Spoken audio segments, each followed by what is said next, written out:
বাংলাদেশে জুলাই গণ অভ্যুত্থানের পর শেখ হাসিনা যখন 5ই আগস্ট ভারতে পালিয়ে যায়, ঠিক তারপর থেকে শুধু বাংলাদেশ নয়, উপমহাদেশ এমনকি সারা বিশ্বের রাজনীতিতে সেটা একটা প্রভাব বিস্তার করেছে।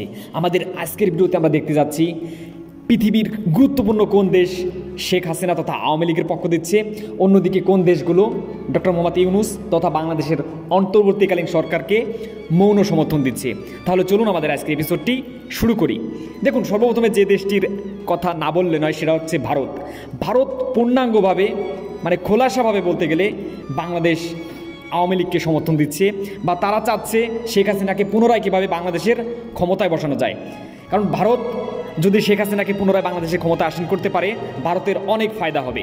সাম্প্রতিক আপনারা লক্ষ্য করেছেন সংখ্যালঘুকে নির্যাতনকে কেন্দ্র করে তারা যে একটা বয়ান তৈরি করছে, সেভাবে কিন্তু তারা শেখ হাসিনাকে বাংলাদেশে ফেরত বা পুনরায় ক্ষমতায় আসীন করার জন্য তৎপরতা চালাচ্ছে। অন্যদিকে ভারতের বিপরীতে তথা ভারতের এন্টি একটা দেশ হচ্ছে পাকিস্তান। আর পাকিস্তান মৌন সমর্থন দিচ্ছে ডাক্তার মোহাম্মদ ইউনূসকে।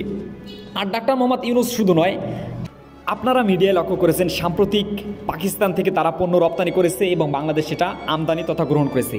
সেই দিক থেকে পাকিস্তান সরকার স্বয়ং ডক্টর মোহাম্মদ ইউনূস প্রশাসনকে মৌন সমর্থন দিচ্ছে। এখন বিশ্বের একটা গুরুত্বপূর্ণ দেশ নিয়ে কথা বলবো, তারা হচ্ছে বিশ্বের সুপার পাওয়ার আমেরিকা। আমেরিকার ডেমোক্রেটিক শিবির তারা কিন্তু স্বয়ং, বিশেষ করে কমলা হ্যারিস এতদিন যে নির্বাচনের প্রচারণায় ব্যস্ত ছিল, সেই ডেমোক্রেটিক শিবির কিন্তু ডক্টর মোহাম্মদ ইউনূসকে মৌন সমর্থন দিচ্ছে। কারণ ডক্টর মোহাম্মদ ইউনূস যখন নোবেল প্রাইজ পায় তখন ক্ষমতায় ছিল বারাক ওবামা। আর এই বারাক ওবামা কিন্তু ডেমোক্রেটিক শিবিরের একজন অন্যতম নেতা। ঠিক তার বিপরীতে গিয়ে প্রেসিডেন্ট ডোনাল্ড ট্রাম্প, যিনি 2024 সালে নির্বাচিত হয়েছেন, তিনি বাংলাদেশ আওয়ামী লীগকে মৌন সমর্থন দিচ্ছেন বলে বলা যায়। কারণ তিনি সংখ্যালঘুদেরকে কেন্দ্র করে একটা টুইট করেছিলেন, যেটা বাংলাদেশের তুমুল এবং সমগ্র বিশ্বে আলোচনার সৃষ্টি করেছিল সংখ্যালঘু নির্যাতনকে কেন্দ্র করে। সেই দিক থেকে বর্তমান রিপাবলিক শিবির অবশ্যই বাংলাদেশ আওয়ামী লীগকে মৌন সমর্থন দিচ্ছে।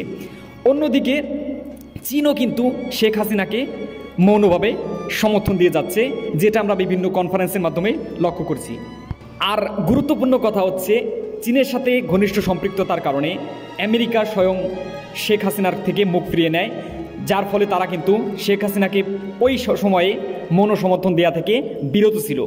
অন্যদিকে বিশ্বের এক অন্যতম পরাশক্তি হচ্ছে রাশিয়া, যারাও কিন্তু বাংলাদেশ আওয়ামী লীগকে পুনরায় ক্ষমতাসীন দেখতে চায়, বা শেখ হাসিনাকে পুনরায় ক্ষমতাসীন হওয়ার জন্য তারা অধীর আগ্রহে অপেক্ষা করছে, যারা শেখ হাসিনার অন্যতম উন্নয়ন সঙ্গী ছিল বলা যায়। বিশেষ করে বিভিন্ন মেগা প্রজেক্টে কিন্তু এই রাশিয়া কাজ করেছে। অন্যদিকে জাপান কিন্তু ডক্টর মোহাম্মদ ইউনূস প্রশাসনকে নানাভাবে আর্থিক এবং মৌন সমর্থন দিয়ে যাচ্ছে। সেই দিক থেকে বলতে হয় বিশ্বের এক অন্যতম পরাশক্তি ইসরায়েল। আর এই ইসরায়েল কিন্তু স্বয়ং আমেরিকার পক্ষ হয়ে শেখ হাসিনাকে তথা আওয়ামী লীগকে পুনরায় ক্ষমতায় দেখতে চায়, বা তারা মৌন সমর্থন দিয়ে যাচ্ছে।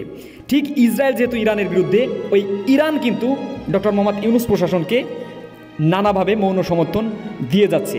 এখন কথা হচ্ছে, সামনে যে নির্বাচনটি অনুষ্ঠিত হবে সেটা একটা নির্দলীয় এবং নিরপেক্ষ সরকারের অধীনে নির্বাচন হওয়ার জন্য ডাক্তার মোহাম্মদ ইউনূস প্রচেষ্টা চালাচ্ছে। সেই দিক থেকে যারা আওয়ামী লীগকে পুনরায় ক্ষমতায় দেখতে চায়, তারা আভ্যন্তরীণ এবং বিভিন্নভাবেই কিন্তু আওয়ামী লীগকে সমর্থন দিয়ে যাচ্ছে। তো বন্ধুরা, আছে আমাদের আজকের এপিসোড। আর আপনার এই কন্টেন্টটি কেমন লেগেছে, বা আপনি কোন দলকে সমর্থন করেন, ডক্টর মোহাম্মদ ইউনূস বা পরবর্তীতে যারা বিএনপি বা জামাত ক্ষমতায় আসতে পারে তাদেরকে আপনি সমর্থন করেন, নাকি শেখ হাসিনাকে আপনি পুনরায় ক্ষমতায় দেখতে চান, অবশ্যই আমাদেরকে মন্তব্যের ঘরে লিখে জানাবেন। ভিডিও ভালো লাগলে অবশ্যই লাইক দেবেন, চ্যানেল নতুন হয়ে থাকলে সাবস্ক্রাইব করে আমাদের সাথে থাকবেন। তো আপনাদের সাথে দেখা হচ্ছে নতুন আরও একটি পর্বে। আসসালামু আলাইকুম।